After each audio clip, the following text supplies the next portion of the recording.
बिस्मिल्लाहिर्रहमानिर्रहीम अस्सलाम वालेकुम। तो व्यूवर्स, आज आपकी खिदमत में मैं लेकर आई हूँ चिकन सूप, जो कि सर्दियों की एक अहम डिश है और इसे बच्चे बड़े सब लोग ही बहुत शौक से पीते हैं और सर्दियों में ये बहुत अच्छा लगता है। तो चिकन सूप बनाने के लिए जो जो चीज़ें, क्या तरीका है और इसमें क्या इंग्रेडिएंट्स यूज होते हैं, वो मैं आज आपके साथ शेयर करूंगी।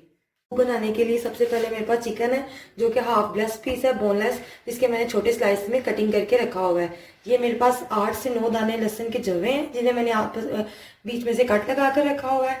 ये 1 इंच के साइज की लहसुन अदरक का है टुकड़ा था, जिसे मैंने 4 स्लाइस में काट के रखा हुआ है छोटे छोटे क्यूब्स की शक्ल में। ये मेरे पास एक छोटी सी प्याज है, जिसे मैंने 2 टुकड़े करके रखा हुआ है। ये यखनी का सामान है। ये मेरे पास 1 टीस्पून साबुत सूखा धनिया है, 1 टीस्पून मेरे पास नमक है। ये हो गया यखनी का सामान। अब हम देखते हैं कि चिकन सूप को बनाने के लिए क्या चीज़ें चाहिए। तो ये मेरे पास गाजर है, ब्रीक स्लाइस लंबे लंबे मैंने कटिंग की हुई है ब्रीक स्लाइस में। ये मेरे पास 4 टेबलस्पून कॉर्नफ्लोर है। ये मेरे पास सिरका है, जिसके अंदर मैंने हरी मिर्च डाली हुई है स्लाइस की शक्ल में काट कर। इससे फ्लेवर बहुत अच्छा आता है। अगर आप सिरका नहीं यूज़ करना चाहते तो इसकी जगह आप लेमन भी यूज़ कर सकते हैं, लेमन का जूस। ये मेरे पास 1 टीस्पून सोया सॉस है, 2 टीस्पून मेरे पास चिली सॉस है, और ये मेरे पास काली मिर्च है, पिसी हुई ब्लैक पेपर, जो आप जायके के मुताबिक यूज़ कर सकते हैं, और 1 अदद अंडा है। पतीली में मैंने यखनी के लिए 5 कप पानी डाला है, 5 कप पानी डाला है, जो कि यखनी पक पक के 4 कप रह जाएगा। तो अपनी फ्लेम ऑन करते हैं। तो ये मैंने अपनी फ्लेम ऑन कर दी। अब मैं ये सारा सामान इसके अंदर डाल दूंगी। बिस्मिल्लाहिर्रहमानिर्रहीम। चिकन डालूंगी, यखनी के लिए लहसुन के जवे साबुत ही डाल दूंगी, अदरक के टुकड़े भी, प्याज भी, और ये जो मेरे पास धनिया, साबुत सूखा धनिया है वो भी, और नमक भी।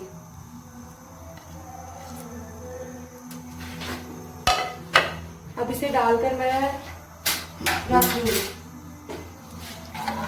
हिला के बिल्कुल मीडियम फ्लेम के ऊपर इसे 30 मिनट्स के लिए रखेंगे, तो हमारी यखनी रेडी हो जाएगी। याद रहे कि मैंने 5 कप पानी इसके अंदर डाला है, तो जो कि पक पक के 4 कप पानी रह जाएगा। अब इसके ऊपर मैं ढक्कन देकर इसे बिल्कुल मीडियम फ्लेम पर, थोड़ा सा ढकना जो है वो मैं ऐसे रखूँगी, क्योंकि अगर उबाला आया तो ये सारी बाहर को आ जाएगी। तो थोड़ा सा ढक्कन आपने ऐसे रखना है मीडियम फ्लेम पर। मैं बिल्कुल इसे 30 मिनट्स के लिए रख दूंगी। 30 मिनट्स के बाद ये बिल्कुल रेडी हो जाएगी। उसके बाद इसको स्टेन करके हम सूप की तैयारी। बिस्मिल्लाहिर्रहमानिर्रहीम। यखनी हमारी जो है वो रेडी हो चुकी है। चिकन हमारा अच्छी तरह से गल चुका है, ये देखिए।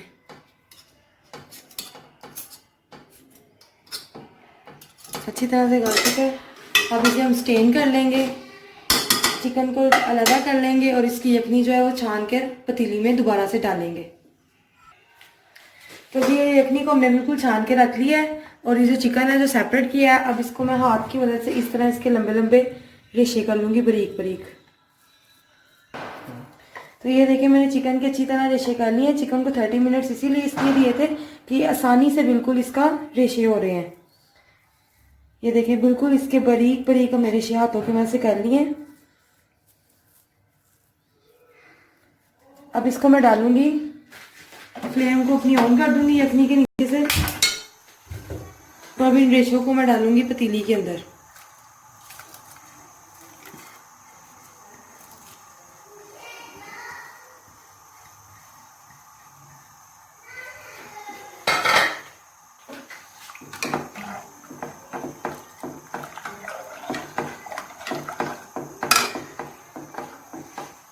गाजरें जो है इसमें मैंने लंबी लंबी स्लाइस की शक्ल में काटी थी, जो कि एक टुकड़ा था उसका, जो मैंने ब्रीक ब्रीक काट लिया गाजरों का। इनको मैं इसके अंदर डाल दूंगी, ताकि जो इसका कच्चा पाना है वो इसके साथ ही पक जाए।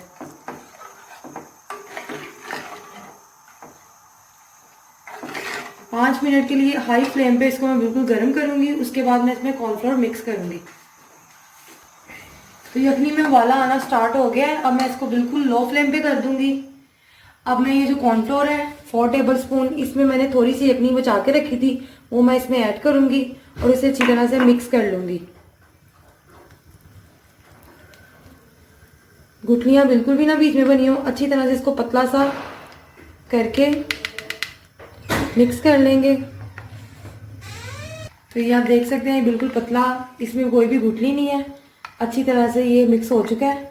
अब इसे मैं एक हाथ से डालूंगी इसके अंदर और एक हाथ से मैं अपना चम्मच चलाऊंगी।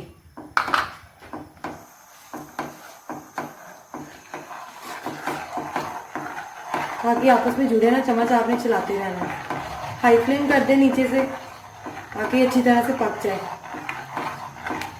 तो ये गाढ़ा होना स्टार्ट हो जाएगा।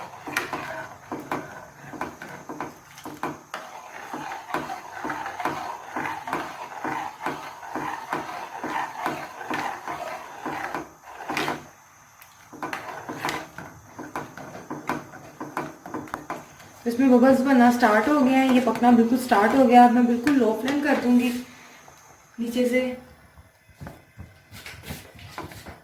ये देखिए बबल्स बनना स्टार्ट हो गए हैं, ये अच्छी तरह से पक रहा है।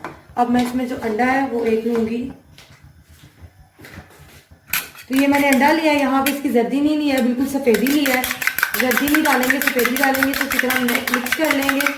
अब मैं इसके अंदर डालूंगी अंडा। इस तरीके से डालना है कि फ़ौरन चम्मच मारते जाना है ताकि ये बिल्कुल भी पके ना और टूट जाए अंदर। ये देख सकते हैं मैं चम्मच ज़ोर ज़ोर से चला रही हूँ कि अंडा जो है वो टूट जाए और इसमें पक के जो बड़ा बड़ी शेप में वो ना आए।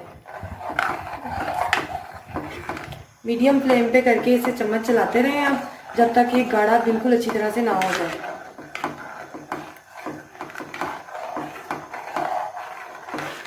अंडा अच्छी तरह अंदर टूटना चाहिए, जैसा कि ये इस तरह की शक्ल में आए।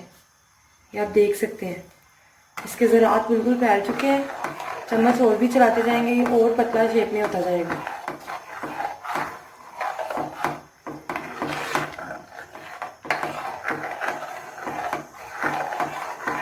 फ्लेम मैंने बिल्कुल अपनी मीडियम रखी हुई है। तो जब तक ये गाढ़ा नहीं होगा मैं इसे चम्मच 5 से 10 मिनट और चलाऊंगी तो ये गाढ़ा हो जाएगा और बबल्स अच्छी तरह ऊपर आने स्टार्ट हो जाएंगे।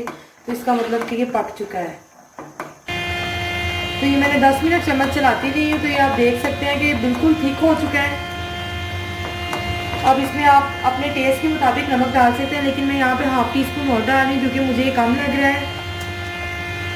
½ टी स्पून मैं इसके अंदर डालूंगी काली मिर्च। अगर आप ज़्यादा डालना चाहते हैं तो ज़्यादा भी डाल सकते हैं।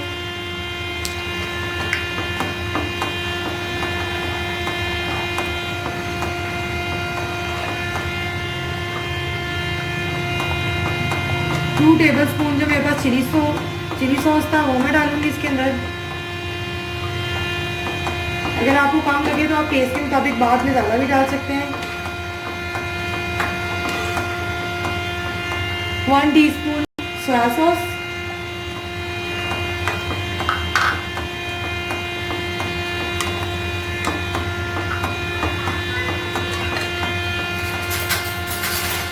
और 1 टीस्पून यहाँ पे मैं जो ये विनीगर है इसके अंदर मैंने मिर्चें डाली हुई हैं वो डालूंगी। मिर्चों की स्लाइस नीचे बीच में जानी चाहिए।